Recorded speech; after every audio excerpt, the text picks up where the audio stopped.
Today we will be discussing the political thought of Acharya Narendra Dev. Narendra Dev was a great socialist political leader of the colonial period of India. He was an erudite scholar, a great academic administrator, the president of a political party, who participated in various political struggles, put forward several theses in the conferences of the political parties, and is remembered as a great Indian son. In order to comprehend the political thought of Acharya Narendra Dev, it would be convenient for us if we classify the lectures into three sections. In the first section, we will be presenting the life, works, and achievements of Narendra Dev. That is, in short, the biography of Narendra Dev will be presented. In the second section, we will be discussing the key features of Narendra Dev's political thought. And in the final section, we will be looking into the legacy and the impact that Narendra Dev had in today's India. Now, in order to understand the upbringing and the political thought of Narendra Dev, we should start from the very time when Narendra Dev was born.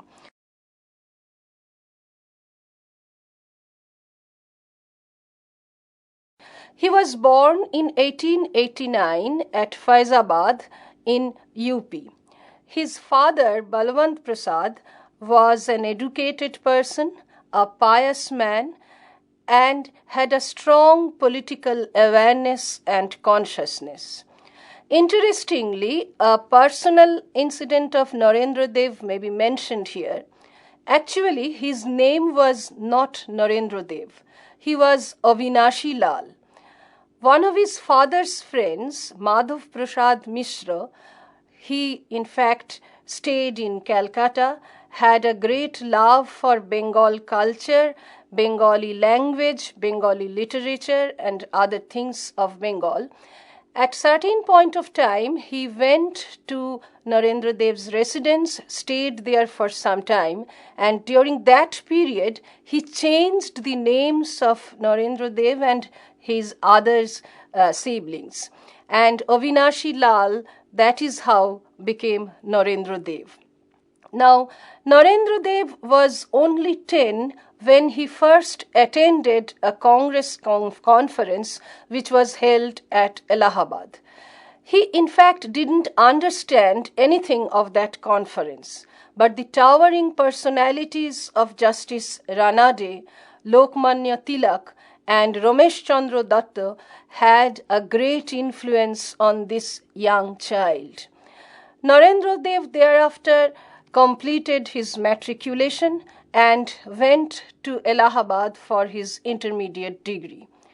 Thereafter, he in fact went to Benares for his graduate degree and completed his master's in archaeology.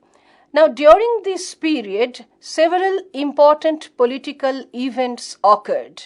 First, the conference of 1905 Congress conference that had some kind of a tension between the liberals and the extremists. Tilak and Aurobindo Ghosh in fact put forward the extremist ideology in a very strong manner, and Narendra Dev was greatly influenced by this ideology. Thereafter, the Surat split of the Congress occurred in 1907 between the liberals and the extremists. Narendra Dev gradually became an ardent admirer and follower of the extremist political ideology. After this split, he decided that he would not go to attend any of the Congress conferences. This he did till 1916, when again a merger of these two factions of the Congress took place. Now, during his student days, when he was living in the boarding houses of different colleges and universities, his political ideas got crystallized. He gradually became a socialist, he understood that not only the national liberation was necessary, but what is necessary is also an economic equality. So these ideas, the Marxist tenets, gradually had its impact on the mind of Narendra Dev. But after completing his master's degree, due to familial pressure, he was forced to study law and started legal practice at his hometown. However, he understood that this particular profession was actually not meant for him.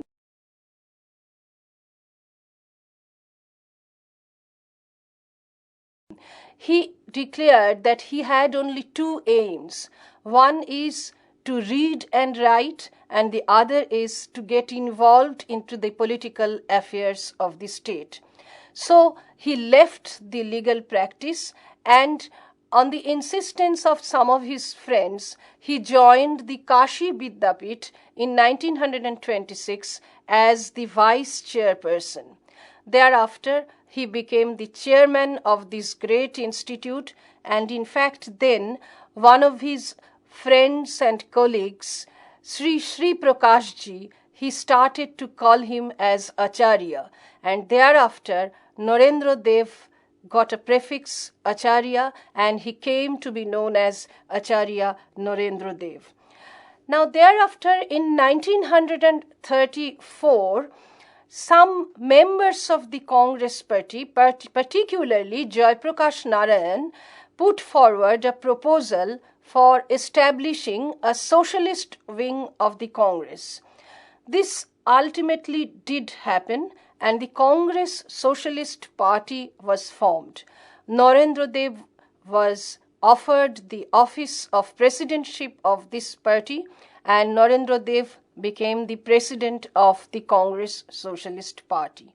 Thereafter, he got involved into the many incidents and struggles of India as he became the president of a particular party, and at the same time put forward several theses in support of or sometimes against many of these incidents. Thereafter, the Quit India movement occurred, and during the Quit India movement, we all know that most of the front-ranking leaders of the Congress party, including Mahatma Gandhi, Jawaharlal Nehru, Abul Kalam Azad, they were arrested, and the leadership of the movement went to the next rung of leaders. Now, at that time, the movement entirely was controlled by the Congress Socialist Party. Many of these leaders went underground to avoid arrest. Many of them, in fact, tried to make contact with the front-ranking Congress leaders in order to make the movement a success. And this is how the Congress Socialist Party became the principal force of the Quit India movement. Gradually, we all know that Indian independence occurred, although with the cost of partitioning of the country, which terribly hurt many of the leaders, including Narendra Dev. After independence, the Congress Socialist Party dropped the prefix Congress and became the Socialist Party. However, in the 1952 general elections, the Socialist Party could not fare well, and it could win only in 12 seats. That was not at all a great success for any political party. At that time, J.B. Kripalani, he floated another party called Kisan Mazdoor Party. After some initial discussion, the Kisan Mazdoor Party and the Socialist Party, they were merged and became the Praja Socialist Party. Narendra Dev was the president of this Praja Socialist Party and continued to influence through his writings the economic administration of India, and particularly in 1955 in the annual conference of the Praja Socialist Party, Narendra Dev put forward a thesis which is known as the Gaya thesis, and in this thesis, Narendra Dev put forward how a socialist society in India could be established. At that time, he was the Vice Chancellor of the Lucknow University. Thereafter, in 1954, he became the Vice Chancellor of the Benares Hindu University. Benares Hindu University at that time faced tremendous trouble both from the student section and also from the part of the administrators. Narendra Dev, in fact, became the Vice Chancellor, and he was able to introduce discipline and other things that were necessary for the running of a university. And however, he could not remain in that position for a long time because he died shortly, within 2 years, and thereby ended a very great chapter of the Indian socialist political thought, who was not only a great socialist leader, but a great academic, an academic administrator, and a very lovable person.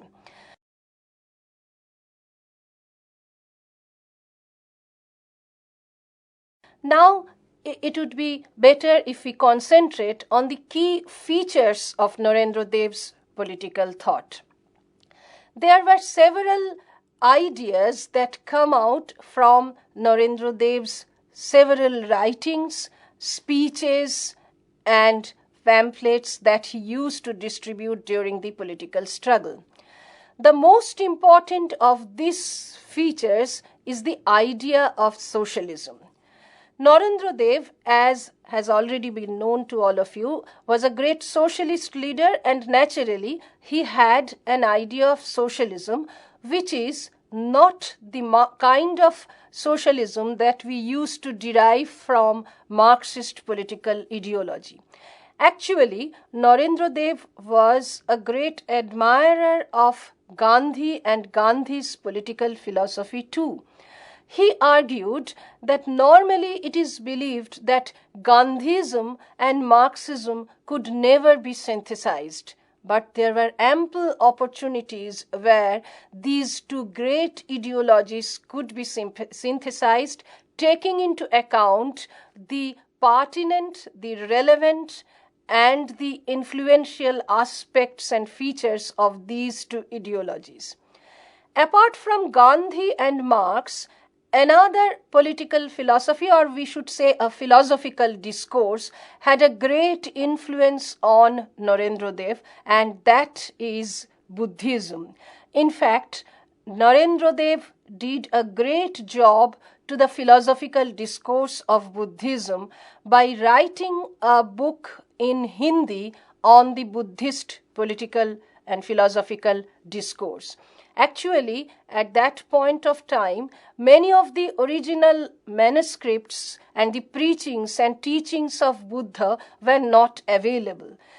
But some people, some French people translated these things into French, and Narendra Dev got hold of these French translations, and from those translations he in fact made a writing in Hindi that is still today considered to be a major work of Buddhist philosophical discourse. So Buddhism, Marxism, and Gandhism, these three had its impact on Narendra Dev, and out of the conglomeration of these three philosophical discourses came out Narendra Dev's idea of socialism. Narendra Dev pointed out that socialism actually meant two kinds of struggles, at least in case of India. One is a socio-economic struggle, which is necessary for the economic independence and for establishing economic equality in India. And the other is a democratic political struggle, which is necessary for freedom and for coming out of the British imperialist force. Apart from this, Narendra Dev had a great understanding of the Indian tradition, the Indian traditional values mores, cultures, and folklores, etc. So he believed that this socialism should be some kind of an indigenous socialism too. It should be placed, it should be established out of the Indian tradition, the Indian culture, and the Indian psyche.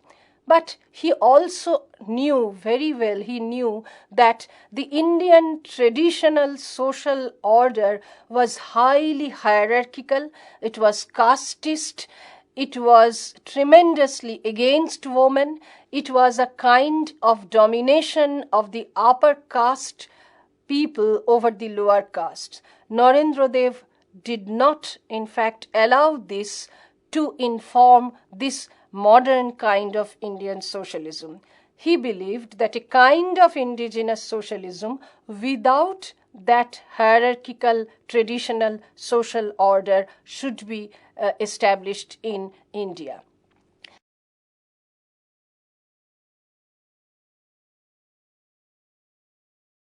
Another thing that we find in his idea of socialism is his emphasis on morality and ethics. In fact, he said that every law is a moral law, and every moral law is a human, social, and historical law.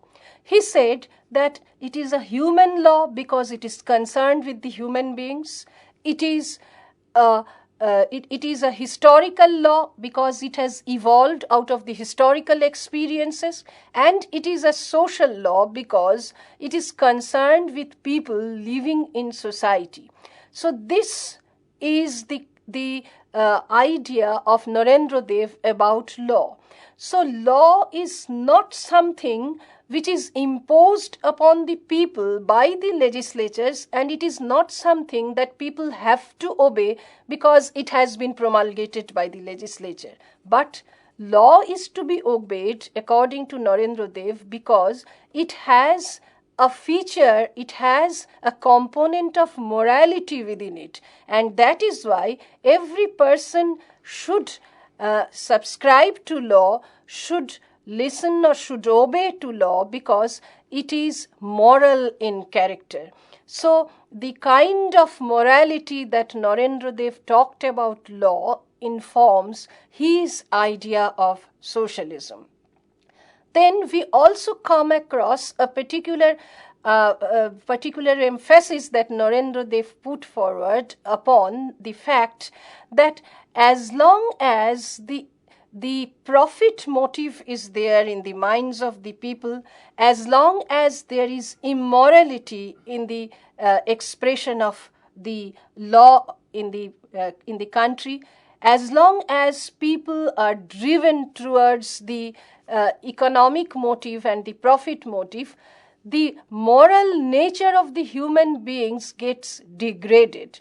The entire morality of the society becomes marginalized as long as people are driven towards the profit motive. So herein comes the economic aspect of Narendra Dev's socialism. So the economy should be arranged, the economic affairs, the economic matters should be arranged in such a manner that there should not be a very large difference between the rich and the poor people, as that would marginalize and that would denigrate the human morality, and the entire society will become corrupt if human morality is absent or remains absent in a society. Thereafter, we come across an idea of socialist management in Narendra Dev's idea of socialism. Socialist management, in fact, is a very crucial thing, and Lenin himself faced this difficulty when he became the architect of the first socialist country of the world. He devised many methods. There were several publications that we come across on the aspect of socialist management, and it is really astonishing that Narendra Dev was thinking about socialist management when his country was not even politically free. But his commitment to socialism was so intense that he thought of a kind of socialist management. He said that socialist management means not the domination of the technocracy or the domination of the managerial class. People should be in a should live in such a condition that there is a kind of synthesis between the workers and the managerial people, a kind of intermingling between the common workers and the technocrats. There should not be anything called technocracy in this socialist management. If the technocrat and those who are in the managerial position think themselves to be part of the entire production process and not just bosses of certain workers, then the kind of socialist management that we will find is the best for creating a socialist society. So these are the different aspects of socialism that we find in Narendra Dev's writings in his several theses.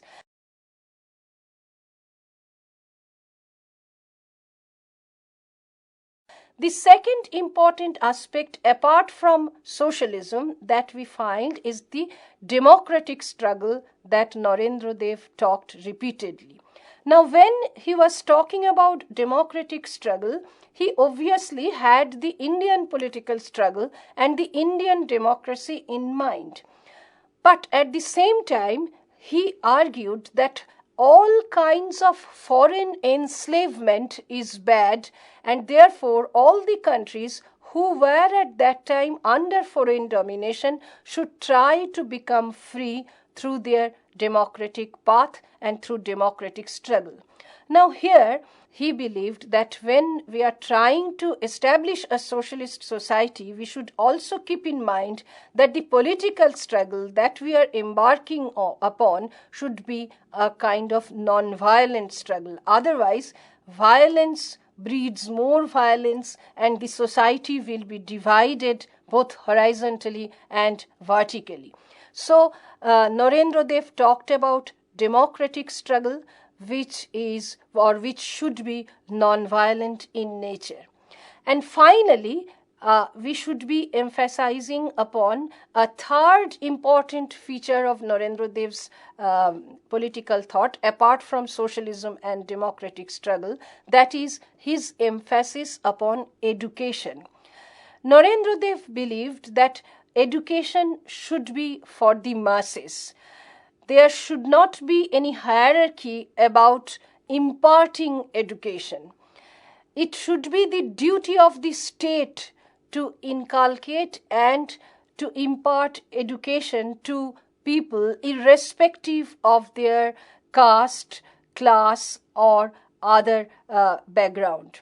At the same time, he believed that as the Indian society, at least at that time, was very, very uneducated, illiterate, superstitious, it is necessary on the part of the state to undertake certain programs so that people could be sensitized upon certain important issues. It should be the task of the state to sensitize people on certain major issues that would help them to become really educated person. He also believed that education should be, or rather in the long run, education should aim at eradication of differences amongst people. So in a way, the socialism that Narendra Dev was talking about emphasized upon education with the hope that the infiltration and expansion of education would lead to the eradication of hierarchy, differences, and inequalities. Finally, in the last section, we will briefly dwell upon the legacy and the contribution that Narendra Dev had till today. Narendra Dev had an enormous power, enormous belief upon the youth power. He believed that it is the youth who could come forward and could demolish all the wrong things of the society. Today, perhaps this is the call of the day. The Indian nation, in fact, requires a very powerful youth, an educated youth who believed or who could instill this belief upon the people of the country that India can establish an egalitarian society which will not take into consideration the caste, class, the religion, and other aspects that could really ultimately tear off the society. Instead of that, we should be harping upon a united, strong India that could really tear off all these kinds of differences.